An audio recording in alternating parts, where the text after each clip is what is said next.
మధుపదం YouTube ఛానల్లోని అన్ని వీడియోలు వరుసగా చూడాలనుకుంటే సబ్స్క్రైబ్ చేసుకోవడంతో పాటుగా బెల్ అంటే గంట గుర్తును కూడా నొక్కి ఆల్ ALLని సెలెక్ట్ చేసుకోండి. సామాజిక స్పృహ కలిగి ఉంటూ దేశ భద్రత, సామాజిక విలువల పరిరక్షణ, దేహ భద్రత చూసుకోవడం ప్రతి పౌరుడి బాధ్యత. అందుకు మనం ఎన్నుకునే ప్రభుత్వ సంసిద్ధత, సమర్థత చూడడం కూడా సామాజిక స్పృహతోనే సాధ్యం. ఎన్నికల ముందు ఇచ్చే ఉచిత 10,000 కంటే నెలకు 10,000 ఇచ్చే ఉద్యోగాలను సృష్టించే ప్రభుత్వాన్ని ఎన్నుకోవాలి. దేశం భద్రంగా ఉంటేనే నాకు వ్యక్తిగత స్వేచ్ఛ ఉంటుంది. దేశాభివృద్ధిలోనే అంటే చుట్టూ ఉన్న వాళ్ళ అభివృద్ధిలోనే తన వ్యక్తిగత సుఖ సంతోషాలు ఉన్నాయన్న వాస్తవాన్ని అందరం గుర్తించాలి. ఇవన్నీ సామాజిక స్పృహతో ఉన్న మనిషితోనే, అతను వివేకంతో ఎన్నుకున్న ప్రభుత్వంతోనే సాధ్యం. మనం రంగు కళ్ళ అద్దాలతో చూస్తే ప్రపంచం అసలు రంగుతో కాకుండా మరో రంగుతో కనబడుతుంది. అలాగే ఒక విషయాన్ని చూసినప్పుడు దానిని చూస్తున్న వాడి మనసు ఎలాంటి సమాచారం ప్లస్ కోరికలతో నిండి ఉందో అదేవిధంగా దానిని చూస్తాడు. ఒక మనిషి మరో మనిషిని చూసినప్పుడు ఆ చూడబడిన వ్యక్తి డాక్టర్ లేదా పోలీస్ అధికారి లేదా ఉపాధ్యాయుడు లేదా న్యాయవాది లేదా వ్యాపారుడు అయితే చూసిన వాడిలో కలిగే భావాలు వేర్వేరుగా ఉంటాయి. ఎందుకంటే మనసు కూడా రంగు కళ్ళజోడులాగానే పనిచేస్తుంది. ఒక నేరస్తుడు పోలీసును చూసినప్పుడు కలిగే భావం, ఒక విద్యార్థి ఉపాధ్యాయుడిని చూసినప్పుడు కలిగే భావం వేర్వేరుగా ఉంటాయి కదా.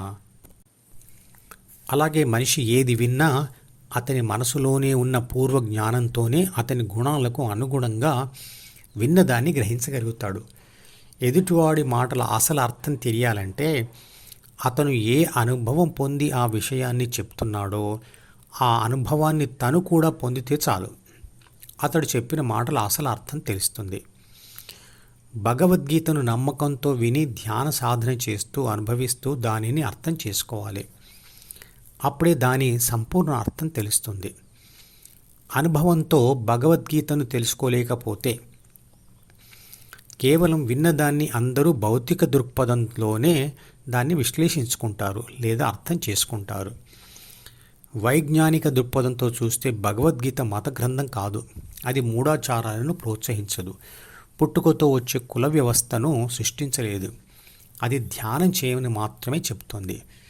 ధ్యానం వైజ్ఞానిక అంశంతో కూడిన ఒక డైవర్షన్ పద్ధతి. దానిని పూర్తిగా అర్థం చేసుకునైనా ధ్యానం చేయవచ్చు, లేదా అర్థం కాకున్నా ధ్యాన పద్ధతి ఒక్కటి మాత్రమే తెలుసుకొని అయినా ధ్యానం చేయవచ్చు. భగవద్గీతలో కృష్ణుడు అంటాడు, అభ్యాస వైరాగ్యముల చేత మనసు నిరోధించబడుతుంది, అప్పుడు స్థితప్రజ్ఞ వస్తుంది అని.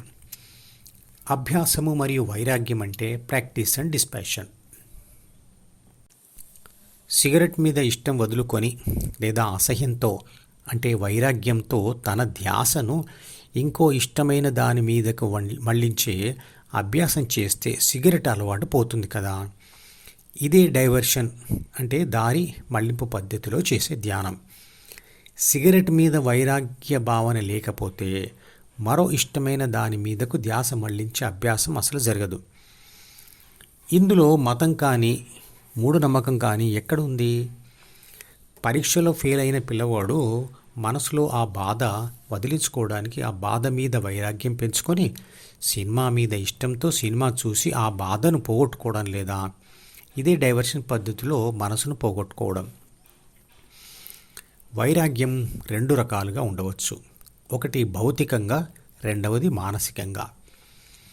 ఇల్లు, వాకిలి, భార్య, పిల్లలను, ఉద్యోగాన్ని, సర్వస్వాన్ని భౌతికంగా వదిలిపెట్టలేకున్నా మానసిక వైరాగ్యంతో ధ్యానం చేస్తూ ఉంటే ఫలితం ఆలస్యంగానైనా వస్తుంది.